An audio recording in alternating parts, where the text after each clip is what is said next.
Discuss करने वाले हैं वो कट है। कट का कमांड का यूज़ क्या होता है इन लाइनक्स इन्वायरमेंट में वो देखेंगे। इससे पहले जो हमने टॉपिक डिस्कस किया था वो शेड किया था। शेड का यूज़ क्या था कि फाइल के अंदर से जो डेटा है वो एक एक लाइन के बीच में से जो कुछ कंटेंट्स अगर हमें निकालना है तो कैसे निकालना है। लेकिन कट के अंदर थोड़ा सिचुएशन अलग है। कट के अंदर हम लोग करते क्या, cut means cut CUT cut, click करता हूँ, कट यूज़ करना है। आज जो हम टॉपिक डिस्कस कर रहे हैं वो कट है। कट हमारा पहले हम मशीन में चेक कर लेंगे कि कट कमांड इसके अंदर है कि नहीं है, विच कट। इससे ये देखेंगे कि पता चलता है कि भाई हमारे सिस्टम के अंदर कट अवेलेबल है कमांड। अब अगर हम कट यूज़ करते हैं तो क्या क्या हम उसके अंदर यूज़ केस कर सकते हैं। पहले हम लोग एक फाइल निकाल रहे हैं, कैट करता हूँ, इसके अंदर आउटपुट दिखाता हूँ। अब इसके अंदर ये एक लाइन है, एक मिनट, इसके अंदर नहीं करके एक काम करते हैं। इसके अंदर हमने एक फाइल बनाई थी ये वाली, इसके अंदर हमने कुछ डेटा रखा था नॉर्मल में, जैसे ये कुछ डेटा रखा हुआ है, ठीक है, ये डेटा रखा हुआ है हमने। अब मैं चाहता हूँ शेड से कि भाई ये लाइनें निकल के आए फ्रंट पे। तो मैं शेड का यूज़ कैसे कर रहा था, शेड लगा के नंबर ऑफ़ लाइन दे रहा था। नंबर ऑफ़ लाइन में मैं बता रहा था कि भाई मुझे कौन सी नंबर ऑफ़ लाइन में चाहिए। जैसे मैं 3 से लेकर 5 प्रिंट करने के लिए कह रहा था, कौन से नंबर फाइल के अंदर, file.1.txt के अंदर। जैसे ही मैं ये कर रहा हूँ, सॉरी कुछ गड़बड़ थी, -e शेड में ये, ठीक है, ये 3 लाइन हमारी प्रिंट हो गई इसके अंदर। ठीक है, अब मैं कहता हूँ कि नहीं, अब इसके अंदर ना कमांड्स के अंदर स्टार्टिंग का जो कुछ वर्ड है, ये जैसे बिन आ रहा है, सिर्फ ये प्रिंट होना चाहिए, मुझे सिर्फ ये चाहिए, या फिर सिर्फ इतना प्रिंट करे या सिर्फ इतना प्रिंट करे। इस तरीके से कंटेंट निकालना है तो उसके लिए हम यूज़ करते हैं कट कमांड। अब शेड के ऊपर मैं पाइप लगा करके कट यूज़ करूँगा। कट के अंदर हमारा कंटेंट यूज़ होगा करेक्टर्स के लिए। करेक्टर्स मैं आप चाहता हूँ कि कितने करेक्टर्स प्रिंट करना है। करेक्टर्स मीन्स वही है कि एक वर्ड, जैसे कि इसका डी एक वर्ड है, एक मिनट, ये डी इसका एक वर्ड है, ए दूसरा कैरेक्टर है, ठीक है। इसी तरीके से अब मैं चाहता हूँ कि पहला वर्ड प्रिंट हो जाए। तो अब देखो क्या प्रिंट हुआ। अब इसके अंदर सबके लाइनों में जो 3 कंटेंट मैंने इसके निकाले थे शेड से, उसके अंदर पहला करेक्टर प्रिंट हो गया, ठीक है। अब मैं चाहता हूँ कि यार पहला करेक्टर से लेकर के 4 करेक्टर निकलने चाहिए। तो अब जैसे मैं ये काउंटिंग देता हूँ 1 से 4 की, तो इसके अंदर क्या कंटेंट निकला, बिन 1 2 3, इस तरीके से, मतलब एक करेक्टर ये है पहला, दूसरा करेक्टर, तीसरा करेक्टर, चौथा करेक्टर, ठीक है, 1 से 4 के करेक्टर के बीच में। अब मैं कहता हूँ कि करेक्टर्स के अंदर कुछ करेक्टर इस तरीके से निकलने हैं, लाइक जैसे 4 5 फिर 8 6, ठीक है। तो अब देखो इसके अंदर छठा करेक्टर जो है, 7वां करेक्टर जो है, उस तरीके से प्रिंट करता चला जाएगा, ठीक है। मतलब एक करेक्टर पहले निकाला, फिर मैंने कुछ और करेक्टर्स निकाल दिए। तो इस तरीके से मैं अपनी एक फाइल कंटेंट बना सकता हूँ। मानो कि अब इसके अंदर एक फाइल है बिन, मैं चाहता हूँ कि बिन प्रिंट हो। बिन के बाद इसके अंदर मेरा जो ये आखिरी का करेक्टर है ये पता चले, ठीक है। तो अब इसके लिए मैं कहता हूँ कि मेरा बिन किस नंबर लाइन पे है, पहले नंबर पे ना, ओके। तो तीसरे नंबर के लिए पहली लाइन प्रिंट करी, जैसे ये बिन आ गया। अब मैं कह रहा हूँ कि भाई मुझे पहले से लेकर के तीसरे तक करेक्टर चाहिए जो बिन आ गया। अब इसके अंदर मुझे कॉलन भी चाहिए, तो चौथा करेक्टर आ गया। अब मैं कहता हूँ कि अब मुझे इसके बाद सीधा डायरेक्टली करेक्टर आखिरी चाहिए, मे बी 10वां करेक्टर है, तो 10वां करेक्टर ये है, 11वां ये है। 11 से लेकर के 14 तक के करेक्टर देखो एक बार क्या है, बिन है, एक मिनट का, बिन कहाँ आ रहा है, इसमें बिन यहाँ आ रहा है, ठीक है। हमें चाहिए एस बिन के तौर पे, तो मतलब 15, इसमें कितने, 3 4 5 6 7 8 9 10 11 12 13 14 15 16 17 18 19 20, 20 करेक्टर्स के बाद से है। तो मैं जैसे 20 से करेक्टर्स देता हूँ 25 केस में, तो देखो एस बिन आ गया करेक्टर में। अब मैं जैसे 28 देता हूँ तो इसके अंदर करेक्टर्स देखो किस तरीके से प्रिंट हो रहे हैं। अब मैं चाहूँ कट कर सकता हूँ अपनी लाइन के अंदर से कंटेंट को, ठीक है। कट के अंदर सी का कमांड इसी तरीके से यूज़ होगा। इसके अंदर अब मैं आपको एक चीज़ दिखा देता हूँ कि इसके अंदर 2-3 चीज़ें हैं कट के अंदर। पहला सी है, जो करेक्टर्स के लिए यूज़ होता है हमारे, हमने जो अभी देखा करेक्टर्स वाइज काट रहे थे हम लोग। इसके अलावा हमारे पास दूसरा है डेलीमीटर, डी डेलीमीटर्स है, एक है एफ फील्ड।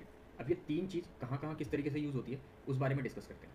सी हमारा करेक्टर्स जो हमने देखा वो ये था कि भाई हमने कट किया कमांड के अंदर करेक्टर्स वाइज कि हमारा एक करेक्टर है, 2 करेक्टर, आई हमारा दूसरा करेक्टर हो गया, तीसरा बिन हो गया, मतलब इस तरीके से हमने कट किया करेक्टर वाइज। अब मैं कहता हूँ जो आउटपुट मेरे पास इसका आ रहा है ये, अब इसके अंदर मैं बिन पूरा का पूरा उठाना चाहता हूँ, एक्स के बाद सीधा सीधा मैं बिन उठाना चाहता हूँ, मतलब इस तरीके से मैं कुछ कंटेंट रिसीव करना चाहता हूँ, डायरेक्टली ये उठाना चाहता हूँ। मैं इतने बड़े बड़े नंबर्स बार बार असाइन नहीं कर सकता कट में। तो उसके लिए कमांड जो हम यूज़ करेंगे कट के अंदर, हम लोग यूज़ करेंगे डेलीमीटर। डेलीमीटर्स क्या होते हैं, डेलीमीटर्स होते हैं कोई भी एक वर्ड को मान लेना कि भाई आप इसके हिसाब से जहाँ जहाँ पर ये कंटेंट अवेलेबल है लाइन में, उसके बाद करेक्टर को पहला नंबर दे देना, उसके बाद ही करेक्टर को दूसरा नंबर दे देना, और उसके तीसरे नंबर पे अगला करेक्टर दे देना, चौथे नंबर पे अगला। इस तरीके से मैं डेलीमीटर सेट कर रहा हूँ कि जहाँ जहाँ पे कॉलन असाइन हो रखा है, जहाँ जहाँ पे कॉलन लिखा हुआ है, वहाँ वहाँ पे वो एक काउंट यूज़ कर लेगा उसके हिसाब से। जैसे मैं कॉलन देता हूँ डेलीमीटर में, -d के बाद कॉलन लगा देना। कोई करेक्टर्स डायरेक्टली इसके बाद अगर स्पेस यूज़ करते हैं, अगर हम स्पेस, तो स्पेस यूज़ हो जाएगा सिंगल वर्ड। यहाँ पे कुछ नहीं डालोगे तो स्पेस यूज हो जाएगा। अगर आपकी लाइन में स्पेस मैंडेट कर रहा है, जैसे कि मैं आपको दिखाता हूँ DF-TH, इसके अंदर देखोगे आउटपुट, तो हर एक आउटपुट के बाद कुछ स्पेस है, ये ये स्पेस है। अब मैं चाहता हूँ कि कट करें df-gt के th के अंदर क्या आउटपुट कट करना है, डेलीमीटर लेके चलना है स्पेस को। अब मैं सीधा स्पेस डाल दिया तो इसने अब क्या यूज़ कर लिया कि जहाँ जहाँ पे स्पेस होगा उसके पहले कैरेक्टर को ये 1 नंबर काउंट कर लेगा, स्पेस के बाद वाले कैरेक्टर को 2 नंबर, फिर स्पेस के बाद तीसरा, स्पेस के बाद चौथा, स्पेस के बाद पाँचवा, इस तरीके से काउंट करेगा। अब मैं डेलीमीटर तो दे दिया, डेलीमीटर के बाद मुझे कुछ फील्ड्स देनी पड़ेगी।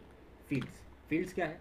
फील्ड्स मेरी ये है, ये फील्ड कहलाती है। पहला कैरेक्टर जो हमारा हो रहा है ये हमारी फील्ड्स कराएंगी, ये फील्ड कराएंगी, ये फील्ड है। ये फील्ड्स नंबर में हम लोग असाइन करेंगे कि मुझे अब फील्ड 2 नंबर की फील्ड चाहिए। तो अब इसके अंदर क्या आउटपुट आना चाहिए कि टाइप का जो डेटा है ना, ये आउटपुट निकल के आएगा हमारा इसके अंदर। सॉरी, ये हो गया, एक minute, may be there some issues. Okay, इतना तो इसको भी एक बार ट्राई मारो, ठीक। सॉरी, डेलीमीटर के अंदर खाली स्पेस चल रहा है तो इस तरीके से यूज़ कर लो, ठीक है। अब मैंने F2 में दिया, ठीक है, दूसरा कैरेक्टर आ रहा है। अब मैं इसमें कहता हूँ कि भाई पहला कैरेक्टर्स मुझे प्रिंट करके दो। तो df-th के अंदर अगर आप चेक करोगे तो पहला कैरेक्टर्स जो था हमारा, पहली फील्ड जो थी इसके अंदर, जो हमारी पहली फील्ड है ये वाली, ये हमें इसने प्रिंट करके दिया है यहाँ पे, ठीक है। इस तरीके से हमारे को पहली फील्ड मिल गई। अब जो XF आ रहा था सेकेंड फील्ड के लिए, स्पेसिंग में कहीं पे कुछ वो दिक्कत रहा है, इस वजह से उसने इस तरीके से प्रिंट किया था। एक बार और मैं इसके अंदर डेलीमीटर्स लगा के स्पेस दे के फील्ड बताकर, मान लो तीसरी फील्ड बता रहा हूँ तो स्पेस इसने दिखा दिया, चौथी फील्ड में भी स्पेस पड़ा हुआ है, 30 फील्ड में स्पेस पड़ा हुआ है, 7th फील्ड, 8th फील्ड, इस तरीके से ये करेक्टर तो काउंट कर रहा है, ठीक है। स्पेस बहुत ज़्यादा है इसलिए हर स्पेस के बाद एक स्पेस काउंट हो रहा है। मान लो 10 दे दिया, 10 पे देखो 22 GB आ गया, 10वें नंबर पे 22 GB पड़ा हुआ है। मैं 9वें नंबर पे देखूँ क्या पड़ा हुआ है, कुछ भी नहीं है। इसी तरीके से 12वें नंबर पे देखो 4 GB का स्पेसिंग आया, df-th मारो से तो देखोगे 10 GB, 22 GB देखो ये कंटेंट यहाँ पड़ा हुआ है, ठीक है। इसी तरीके से इसने 4 GB का स्पेसिंग निकाला है, ये वाला फील्ड निकाल दिया इसने, ठीक है। तो इस तरीके से काउंट करता हुआ चल रहा है। कट के अलावा हमारे पास एक ऑप्शन और है, ऑक कमांड। ऑक कमांड का भी थोड़ी देर में डिस्कस करेंगे। कट हमारा जो यही मेन 3 टास्क के लिए हम लोग समझ के चलेंगे कि कट हमारा 3 तरीके से काम करता है, एक कैरेक्टर्स काटने के लिए और एक फील्ड बता करके उसमें से कंटेंट निकालने के लिए। अभी इसके अंदर शायद थोड़ा ठीक से समझ नहीं आया तो मैं वापस से शेड वाले पे जाता हूँ जो मैंने कंटेंट ऑफ फाइल में दिया हुआ था। ये जैसे कि ये फाइल का आउटपुट निकल के आ रहा था, अब मैं इसके अंदर कट करता हूँ, डेलीमीटर बताता हूँ। डेलीमीटर में क्या बताना चाहता हूँ, कॉलम मैं एज ए डेलीमीटर ले रहा हूँ। मतलब डेलीमीटर क्या कि मैं इसको एज अ सोर्स मान रहा हूँ कि इससे पहले की ये गिनती किस तरीके से करेगा। कॉलम से पहले 1 नंबर, कॉलम के बाद दूसरा नंबर, फिर अगला फील्ड ये होगा, फील्ड काउंट करता चलेगा। अब मैं फील्ड देता हूँ, फील्ड के अंदर मैं दूसरा दे रहा हूँ। इसमें जो देखना था फील्ड का क्या केस था कि हम लोग, अगर मैं इसमें एक मिनट, फील्ड 2 निकला, फील्ड 1 देता हूँ तो अब आप देख रहे हो कि जैसे जैसे नंबर दूंगा वो फील्ड के हिसाब से, कॉलम से पहले 1 नंबर लिया इसने, 2 नंबर इसने कॉलम के बाद लिया, 3 नंबर मैं इसको देता हूँ, 1 मिनट, 3 नंबर देता हूँ तो इसने 1 नंबर उठाया। इसी तरीके से मैं काउंट कर सकता हूँ ईजियर वे में कि पहला, दूसरा, तीसरा, चौथा, पाँचवा, छठा और सातवां। अब मैं 7वीं फील्ड कहता हूँ तो क्या प्रिंट 7वां ही आएगा, देखो, ठीक है। अब मैं कहता हूँ कि मुझे 2 फील्ड अलग अलग चाहिए, तो पहला और सातवां। तो अब इसने क्या प्रिंट किया है, पहला और सातवां। अब ये मैं सोचना कि इस तरीके से प्रिंट किया है इसने, ऐसा कुछ नहीं है। अब मैं पहले की जगह दूसरा दे दूँगा तो देखो क्या आ रहा है, दूसरी फील्ड आई है प्रिंट होकर और इसकी फील्ड आ गई है, ठीक है। और कॉलम भी लग के आया है क्योंकि उस तरीके से ही स्ट्रक्चर है इसमें सेट है, ठीक है। अब इसके अंदर कट का सीक्वेंस हम लोगों का यही था कि हम लोग कट से क्या क्या काम कर सकते हैं। बाकी और हम लोग क्या कर सकते हैं, तो मैन में जाओ और मैन में कट करो। अब इसके अंदर मैनुअल पेज है। अब आप देख सकते हो कि इसके अंदर आप क्या क्या चीज़ कैरेक्टर वाइज काट सकते हो, क्या चीज़ बाइट के हिसाब से यूज़ कर सकते हो। डेलीमीटर जो मैंने बताया वो क्या है, फील्ड यूज़ करने का बताया, फील्ड क्या है कि फील्ड के बाद नंबर्स बता रहा है, मल्टीपल्स बाइनरी में। 1 मिनट नीचे कर लेते हैं वो थोड़ा, ठीक है। इस तरीके से आप देख लो और आपको जो समझना है इसके अंदर, क्योंकि ज़्यादा ऑप्शन इसमें भी नहीं है, नॉर्मली कुछ ऑप्शन अवेलेबल हैं और बाकी आप अपने ही थॉट प्रोसेस के हिसाब से कट कर सकते हो कंटेंट को। अभी यूज़ कहाँ होता है, यूज़ ये नॉर्मली आपके स्क्रिप्टिंग वगैरह के पार्ट्स में हो जाएगा, ठीक है। अब जैसे कोई स्क्रिप्ट फाइल वगैरह बना रहे हो, कोई आउटपुट निकालना है, कुछ आउटपुट को किस तरीके से स्ट्रक्चर वे में निकालना है, कितना कंटेंट कहाँ पे चाहिए और किस तरीके के वे में चाहिए, तो उस तरीके के आउटपुट को निकाल के प्रिंट कराने के लिए हम लोग इन कुछ टूल्स का यूज़ करेंगे। शेड मैंने कल इस चीज़ को समझाया था, शेड लाइन से कंटेंट निकाल रहा है, मल्टीपल लाइंस होंगी तो उसमें से बीच में से किसी एक को कट करके निकालना, प्रिंट करना, परमानेंट फाइल में एडिट करना, किस तरीके से यूज़ होगा वो इसके हमने शेड में देखा था। इसके बाद कट हमने देखा कि कट क्या करना है कि फाइल को काट कर एक कैरेक्टर्स वाइज काटना है, कि मान लो कोई एक ही पर्टिकुलर कैरेक्टर चाहिए तो उसके लिए कट के साथ कैरेक्टर -c यूज़ हो जाएगा। अगर अब हमें डायरेक्टली कोई डेलीमीटर के साथ सेटअप चाहिए, डेलीमीटर के साथ अगर हमें चाहिए, ठीक है, तो डेलीमीटर के केस में हमारा डेलीमीटर कॉलम हो गया, ठीक है।